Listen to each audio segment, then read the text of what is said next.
Okay guys, today we're going to make a rod holder, net holder, that you can walk, a portable rod and net holder that you would use on like a dock, fishing off the dock, fishing off the wall. And I'm going to show you, I went to Home Depot and bought the PVC material that I'm going to need to build this, and I'll show you exactly what you need to cut them down to in sizes and how to assemble it and glue it together. As far as tools, basically need a pencil, scuff pad, and a tape measure. You'll need the cement, the Oatly clear cleaner, and the regular clean PVC cement. Also, I cut these with a chop saw, so depending on what equipment you guys have is how you'll do and proceed. Now, as far as the material, you'll need 6 T's at 1.5 inner diameter. You'll cut down 4 2-inch 1.5 inner diameter pipes. You'll cut down 4 5 3/8. You'll cut down 2 7s, and then 4 for the rod holders at 16.5. That's personal preference depending on the size of your rods. And then the handle is going to be 1-inch pipe with 2 1-inch 90s, 2 1-inch pipes cut down to 16 inches, and 1 at 8 for the top handle. And then you're going to get 2 reducers that are going to slide into the T and to bring out the handle. Also for the corners, 4 90s at 1.5 inches. Okay, now we're going to scuff all the parts so the adhesive, the cement will bond real well. So yeah, let's scuff all these parts, get this over with, and then start gluing it together.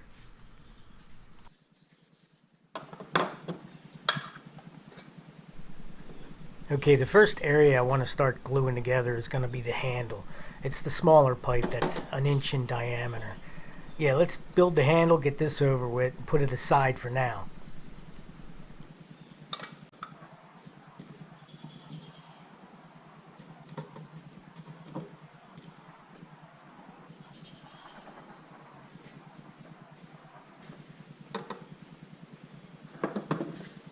Basically what you want to do is start on a flat surface, and you're going to pre-plan your assembly before gluing, because all these have to lay flat.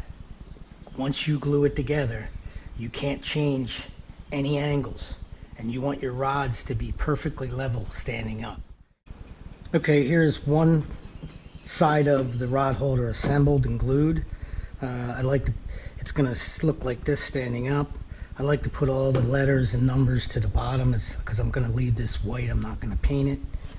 And that's okay, guys. I'm now working on the other side of the base that holds the rod tubes. I can't stress enough how important it is to keep it flat against the flat table while it's drying, so all the T's will be facing the same way. And also keep in mind that I'm doing this in the garage and the doors are open, so it's well ventilated, because that cement can be really strong smelling and get you dizzy if you're not in a ventilated area. So keep that in mind. Next, I'm going to work on the corners of the base. Okay, I just glued the corners to the base of the rod holder, and I'm holding it flat, letting it just set. That should be good. Okay, and now you can start to see it coming together. Basically, it's going to be like this.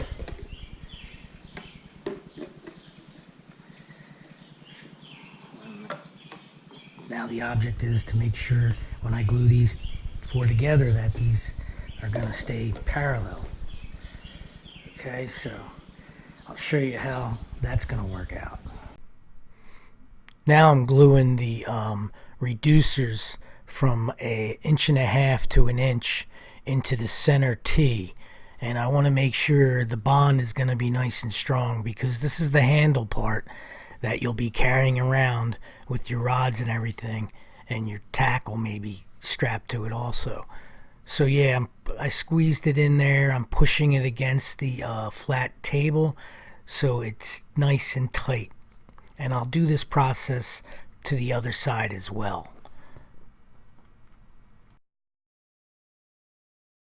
Okay, I'm going to set these in just for the purpose of holding this together.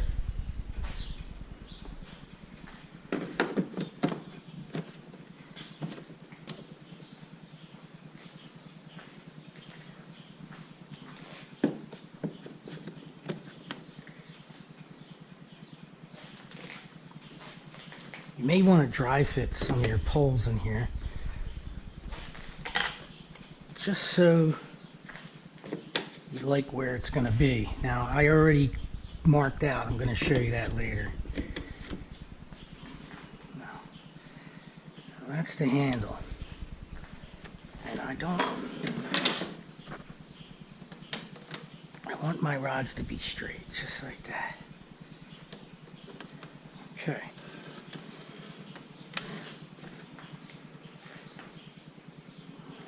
Let's get the glue in these.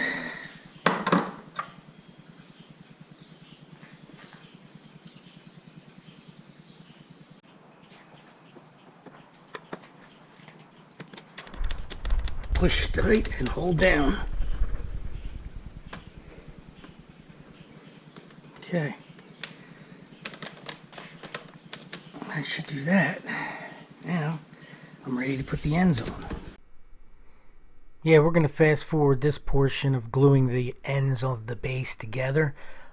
Same process as the rest. Just hold it tight, hold it for 30 seconds, and yeah, we'll move on to the rod holders. Hey guys, at this stage I'm going to use my pneumatic Sawzall. It's a pretty cool one. You don't have to have this type of tool. You could do it by hand or you could do it with an electric jigsaw.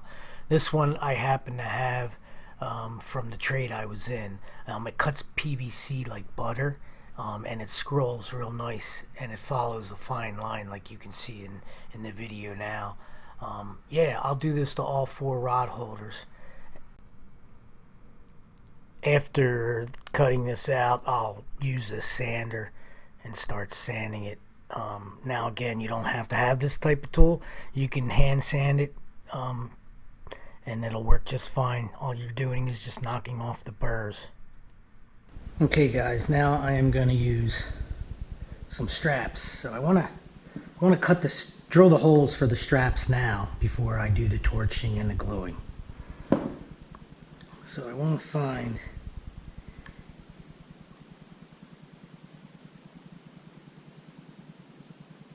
looks like right here.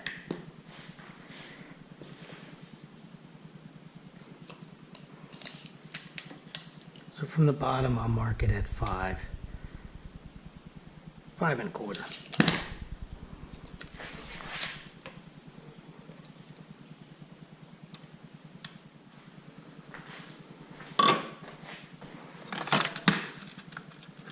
From there, I'll take a 3/8 drill bit.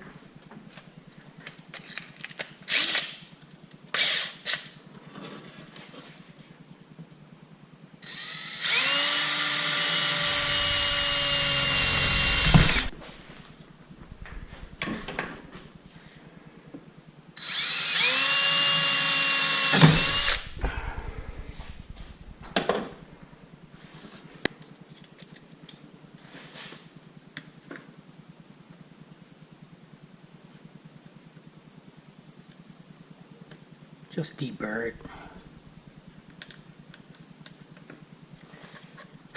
Basically all you're doing.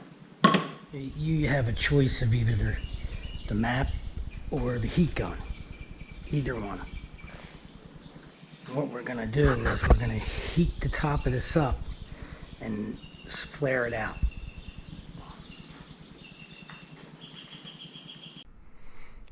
Okay, we're going to get the torch lit here. And as you get the flame to the front of the rod end to the PVC, just make sure you keep a distance between like 8 to 12 inches away. You don't want to char it and turn it, because once you do that, you stain the PVC, and I don't want to paint this. I want to keep it white, so I'm going to take my time, let it heat up so it starts to get real hot, and I can place it over a long neck bottle, which is going to flare the end, as you're going to see coming up.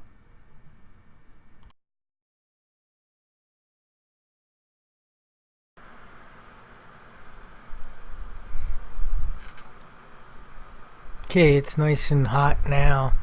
Now I'm going to place it over that bottle I was talking about, and just apply a little pressure evenly. Try to keep it parallel with the bottleneck, and let it sit there for a couple seconds while it cools off. And yeah, there you have it. Nice little flare job. And I'm going to do this to all 4 of them. So when you go to put your rod in there, it makes it easier to place it inside it. But yeah, they look great. Looks good. So what I want to do is I want to position these the way so when I carry it, they won't be in my way as I walk to the dock. Otherwise, if I put it this way, you know, I'll end up hitting the reels. So I want to put it this way. Personal preference, I guess. This is for me, so that's the way I want to do it. Well, that took a little while to position the rods the way I want them. So now I'm just going to mark where I lined them all up with a pencil. So when I pull them out the glue, I'll be able to put them right back in exactly where I wanted that reel to be, or the rod to be, as far as placement on the holder.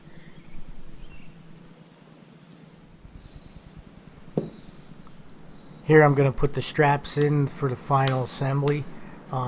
These straps will actually hold your reels down firm, so when you're walking with it, you're not going to have to worry about your rods falling out.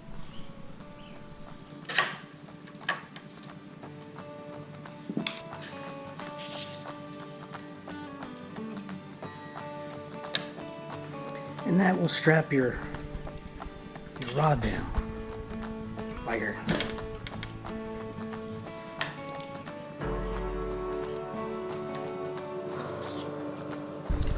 There it is, guys. There you have it. I pretty much have it all set and ready. And now I can go to the dock, or off the wall, or even to the beach. I actually just tied this on here. That's my bag, and I can go where I want to go with it. And it's only probably 10 pounds, maybe 20. Not bad.